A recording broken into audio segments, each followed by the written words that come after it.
देश में इन दिनों मोकामा उपचुनाव जो है सुर्खियां बटोर रहा है। कहने के लिए तो उपचुनाव दो जगहों पर है, लेकिन जिस तरीके से मोकामा में सियासी हलचल काफी तेज है, कह सकते हैं सिर्फ राज्य सूबे की नजर नहीं बल्कि देश की नजरें हैं। और जिस तरीके से मोकामा और ये राज्य ये सूबा परिचय का मोहताज नहीं है, उसी तरीके से जो शख्सियत हमारे साथ मौजूद है आज एबी न्यूज जैसे बड़े ब्रांड पर, वो भी परिचय के मोहताज नहीं है। कहा जाता है कि जहां से खड़े होते हैं लाइन वहीं से शुरू हो जाती है। सूरजभान सिंह जी, और शायद पहली बार 20 सालों में अनंत सिंह इतने कमजोर दिखाई दे रहे हैं और कह सकते हैं कि बीजेपी जीत के दहलीज के आसपास है। और अगर बीजेपी का प्रत्याशी जीत के मंजिल के आसपास है तो उसके एपीसेंटर में, उसके जद में सूरजभान सिंह जी हैं, जो हमारे साथ खुद मौजूद हैं। सूरजभान सिंह जी, जीत की खुशबू आ रही है क्या? जनता सर्वोपरि मालिक है, जिससे कि ये तो आपको गरीब दुखिया, जिससे कि समूचे क्षेत्र में जिससे टहल के, जिससे कि देखिए आपको बू आ रही है गुलाब की कि नहीं, कमल का। जी, चूंकि हमने बताया भी कि 20 सालों में पहली बार जो हम जनता के बीच भी रहे हैं और लगातार हम बात भी कर रहे हैं, अनंत सिंह काफी कमजोर दिखाई दे रहे हैं। महागठबंधन की सरकार भी बनी है और परीक्षा की घड़ी भी है, नीतीश कुमार के लिए, बीजेपी के लिए, महागठबंधन के लिए। क्या लगता है अगर मोकामा में इस बार परिदृश्य बदला तो पहला काम क्या होगा, जो आपके अंतरात्मा की भी आवाज है, बहुत दिनों से मोकामा में अधूरा पड़ा है? देखिए कुछ कुछ ऐसी चीज होता है ना कि देश हित के लिए कोई भी कुर्बानी दिया जा सकता है। उसी तरह जनता ने ये देख लिया कि गांव का बेटा जिससे कि सामने आया सूरजभान, तो उसके लिए जिससे कमल पर जिससे कह रहा है कि हम अपना मत देंगे और यहाँ से आदरणीय नरेंद्र मोदी जी का संदेश और उनकी मजदूरी मिलेगा। आप देख रहे होंगे बहुत छोटा छोटा सा जगह जिसे ब्लॉक है मोकामा, लेकिन यहाँ आदरणीय नरेंद्र मोदी जी ने विकास की परचम फहराने के लिए ये ब्लॉक में आए थे 1917 में। आप देख रहे होंगे यहाँ 6 लाइन, बिल्कुल, रेलवे का दोहरीकरण, पुल, या यहाँ 4 लाइन, या काल की भी एक योजना था, लेकिन जिस पर कभी राजनीति हुई उतना भीतर जाना नहीं चाहते हैं।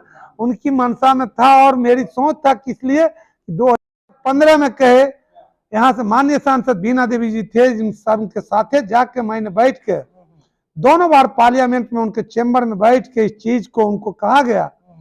17 में वो आए भी, यहीं से उद्घाटन किया गया। वो पटना से भी कर सकते थे, लेकिन आए वो ब्लॉक में, क्योंकि यहाँ से 8 किलोमीटर है फर्टिलाइजर, 10 किलोमीटर है रिफाइनरी और 6 किलोमीटर है पुल।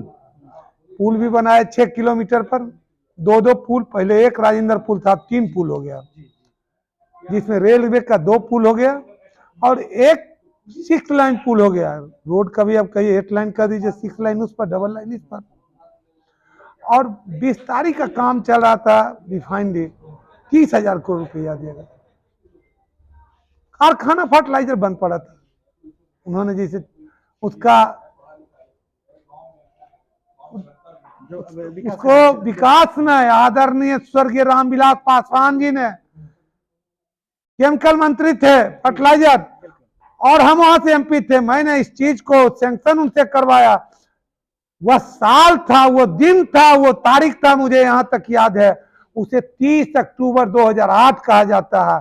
30 अक्टूबर को उन्होंने सैंक्शन किए। फिर सरकार बनी, हम लोग नहीं थे, चला गया जी। इसी में 2014 आ गई, आदरणीय नरेंद्र मोदी जी की सरकार बनी और उन्होंने दिन रात एक कर दिए। कारखाना बंद पड़ी, कारखाना देश में बहुत कम खुला। उसमें एक फर्टिलाइजर था, खुली, बन गई, चालू हो गई, आप जाकर देख सकते हैं। फर्टिलाइजर का विस्तारीकरण 31 अक्टूबर के 2008 के हुआ, लेकिन उस पर अमल नहीं हुआ। आदरणीय नरेंद्र मोदी जी ने आए, उसको करने लगे। ये सब कितनी योजना, जिससे देख लीजिए देश इतनी बड़ी पूरे विश्व में महामारी आया, लेकिन उस समय दवा का आश्रित हम लोग दूसरे देश पर रहते थे। आज दूसरे बगल का पड़ोसी, बगल के देश, बड़े बड़े देश भारत पर जिससे कि आश्रित हो गया, क्योंकि सुई अपने लिए भी तैयार किए और विश्व के कल्याण के लिए भी वो काम किए, जो फ्री में जिससे कि पूरे देशवासियों के उन्होंने सेवा की। अनाज की बात हो, अब गैस की बात हो, किस चीज का जितनी वर्णन आदरणीय नरेंद्र मोदी को करेंगे वो कम पड़ेगी। और पहले भारत से प्रधानमंत्री जाते थे, कितने लोग जानते थे। अब भारत से किसी भी देश में विश्व में जाते हैं आदरणीय नरेंद्र मोदी जी, इसलिए रसा हो, लंदन हो, अमेरिका हो, जहां जाते हैं भारत के बोल्डली से भारत माता की जय कहते हैं, पूरे विश्व पागल हो जाता है जो उस देश में रहता है। ये जो मुकाबला है वो सूरजभान सिंह और अनंत सिंह में आमने सामने का है। तो नरेंद्र मोदी की चर्चा तो ये करते हैं, लेकिन जनता के बीच में आपके नाम की चर्चा ज्यादा है। देखिए, आप 10 पत्रकार मिलके जाइए और पूरे नगरी जितना 50,000 वोटर है, इसकी आबादी लाखों का होगा, 52,000 शायद तभी वोटर है। इसमें गली गली आप घूर के, मुझे यहाँ 2004 में हम जेल में थे, हम विधायक बने थे। उनसे पहले जो विधायक था उनका कारनामा देख लीजिए, 4 साल हम रहे, वो 4 साल के कारनामा देख लीजिए। और फिर जो यहाँ के विधायक जो होंगे उनका कारनामा इस 17 साल का देख लीजिए। उसके बाद आप हमसे बात कीजिए। और मैं संपूर्ण हिंदुस्तान का हर चैनल को चैलेंज करते हैं कि गरीबों का काम आप जाकर देख लीजिए कोना कोना, तब हमसे बात कीजिएगा।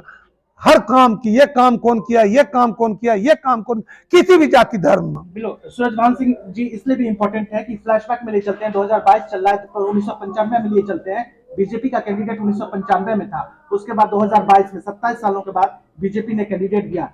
संगठन जमींदोज हो चुका था, उस संगठन को और वहां पे जो कह सकते हैं जो धार दिया है सूरजभान सिंह ने, जिस तरीके से कैंपेन किया वो काबिल तारीफ है। और आज बीजेपी अगर कांटे के मुकाबले में है तो कहीं कहीं इनका एक बड़ा योगदान है। लेकिन नीतीश कुमार ने रुख नहीं किया। जेडीयू के अन्य जो बड़े नेता हैं, शायद कभी कभार आए भी राष्ट्रीय अध्यक्ष, लेकिन मुख्यमंत्री नहीं आए, उसका फायदा मिलता हुआ दिखाई दे रहा है। देखिए, देश में तो हर नागरिक, हर आवाज को जिससे कि आशीर्वाद, जिससे कि जो अच्छे आशीर्वाद देते हैं उनको मिलते हैं।